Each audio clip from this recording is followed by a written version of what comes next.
The Stephen Curvin murder. Stephen Curvin was an inmate at Level 6 Security Walpole State Prison in Massachusetts in 1978. Walpole was opened in 1956 to replace Charlestown State Prison, the oldest in the country at the time. During the 1970s, Cedar Junction, then known as Walpole, was one of the most violent prisons in the United States. In 1973, the inmates ran the prison under watch of Citizen Observer for 2 months. COs were on strike, eventually forming a union and coming back to work. But on the night of November 15, 1978, Stephen Curvin died of multiple stab wounds in a cell on the bottom level of cell block 1. The victim, who had allegedly been stabbed in the cell of inmate Ronald Roberts, staggered down the flats toward a desk in the front of a closed grillwork door where a correction officer was on duty. The victim was removed from the cell block and died shortly thereafter.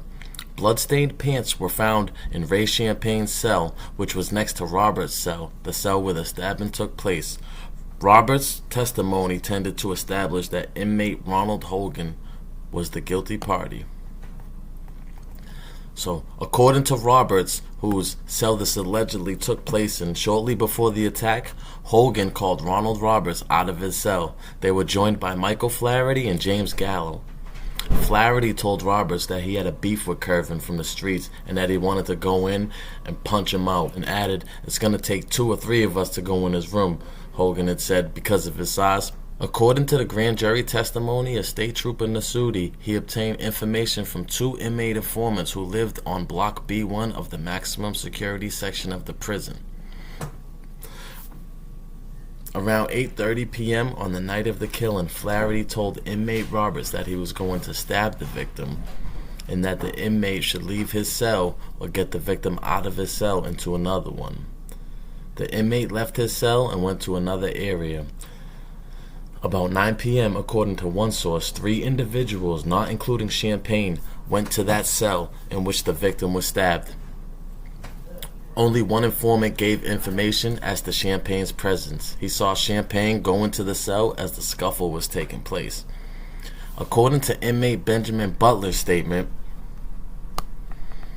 and I'm not going to read the whole thing because I'm going to put it up, because Butler would later testify at the trial that the statement was totally false, that it was impossible to see what he claimed to have seen because the walkways on the tiers outside of the rows of cells on tiers 2 and 3 obscured any view of the cells on that floor where the murder occurred. He later explained he had been at Walpole for 28 months and wanted to get out. Butler never saw Champagne outside of his cell, he said, and didn't see a damn one of those men doing nothing to nobody.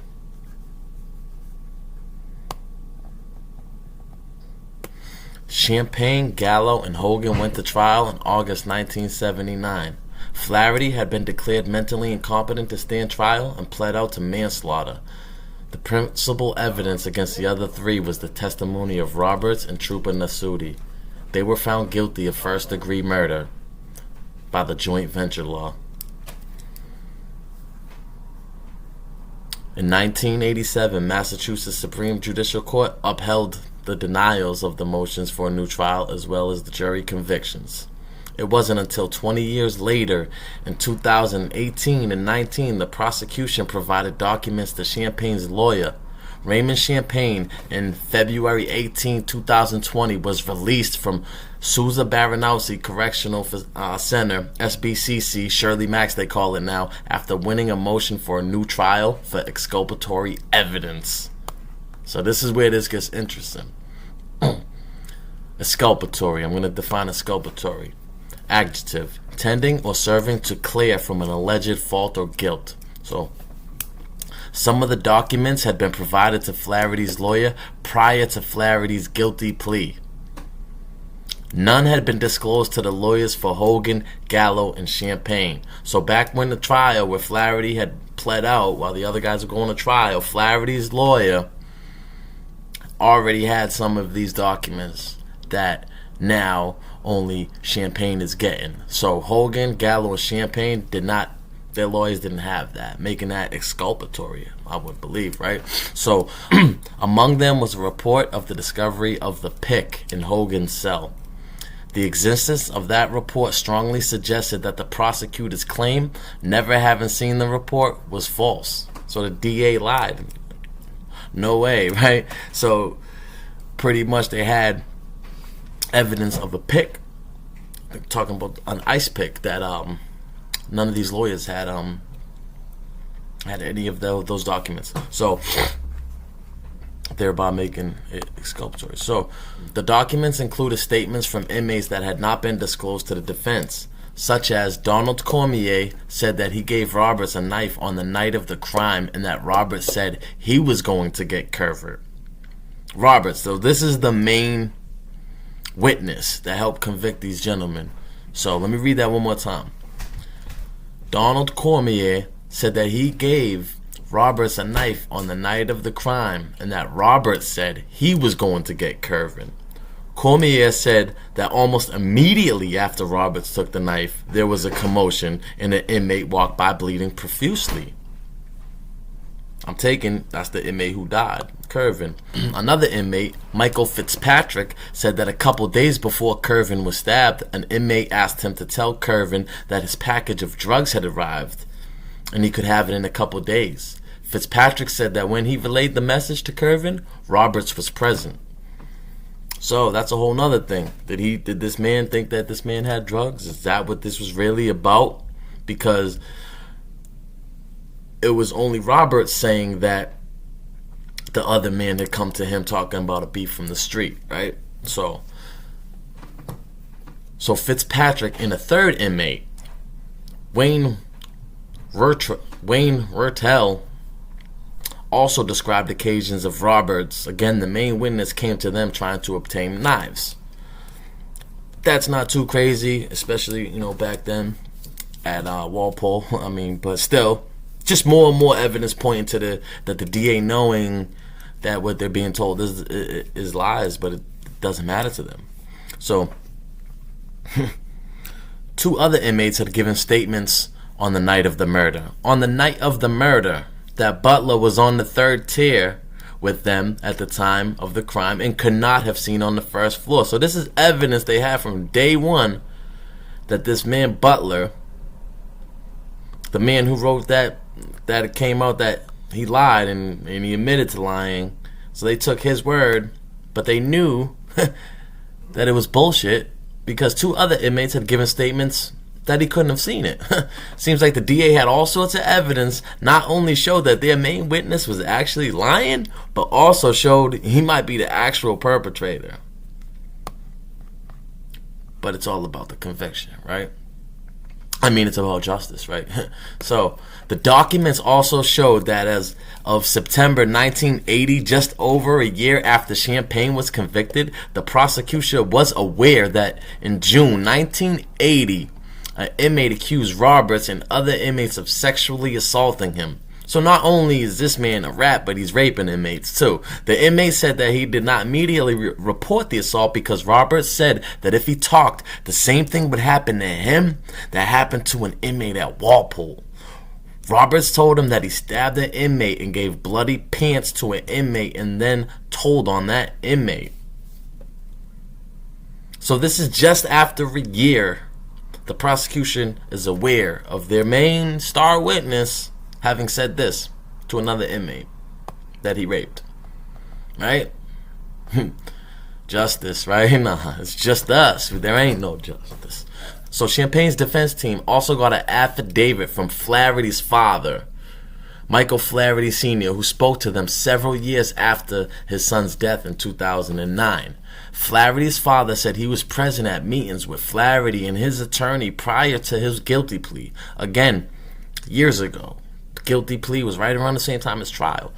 At these meetings, Flaherty said he wanted to make a statement that would have exonerated Champagne.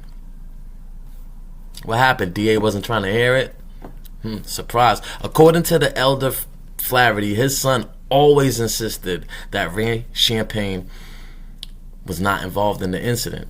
The one individual who stabbed Curvin was not Ray Champagne. Yet more evidence showing this man's innocence that the DA ignored. It's crazy. Justice, though, right? I mean, this is all really sad. This man, Ray Champagne, sat over 40 years in prison. I don't know how much time he was doing at the time. I mean, it's awful, though. 40 years in prison for a crime that took place in prison that he didn't do. He had none of, that he didn't do. He was not involved, according to the main people that were involved. One of them, besides the one that was, telling only his side of the story. The other guys obviously didn't tell. So they can only go with the evidence they have. So they're gonna rock with what they got. They got the man's testimony. Back then that meant a lot. There's no cameras to prove or disprove any of this. So, it's just really sad situation that this man spent over 40 years in prison for something that not only he didn't do, but they knew he didn't do. So at the time of this event, Walpole was known among the most violent prisons in the country, with regular stabbings and murders, unclean facilities, and severe psychological stress for inmates and prison officers alike. Walpole, or Cedar Junction as it technically became named, nobody called it that. Besides on the papers and all that stuff, it was always Walpole. But the townspeople didn't like that.